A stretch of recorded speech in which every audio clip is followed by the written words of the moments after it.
In other news, the U.S. Federal Reserve's annual Jackson Hole Economic Symposium kicks off on this Thursday, with much anticipation surrounding Chairman Jerome Powell's speech that is expected to set the path of monetary policy for the foreseeable future. Our correspondent Moon Ji-young reports. Central bankers from around the world are convening in Jackson Hole, Wyoming, for the Federal Reserve's annual conference. All eyes are on Fed Chair Jerome Powell, slated to deliver a speech on Friday morning local time. His address comes amidst political pressure from U.S. President Donald Trump, who continues to push for interest rate cuts. Market expectations are divided on what Chairman Powell will signal. This is due to the conflicting signals emanating from the crucial economic indicators, employment and inflation data. Employment indicators have begun to show signs of stress.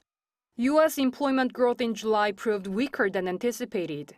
U.S. non-farm payrolls increased by 73,000 jobs in July, following a downwardly revised 14,000 increase in June, the fewest gains in nearly 5 years. Weakening employment data suggests a potential economic downturn, increasing the impetus for rate cuts. We do expect the Federal Reserve to favor that side of the mandate. So, focusing more on the employment side versus the inflation side. And if we do see incremental weakening in labor market conditions in the upcoming weeks, I think Chair Powell wants to give himself a route to start to resume those interest rate cuts if that's indeed what happens with the data looking forward. Conversely, the inflation picture remains unstable.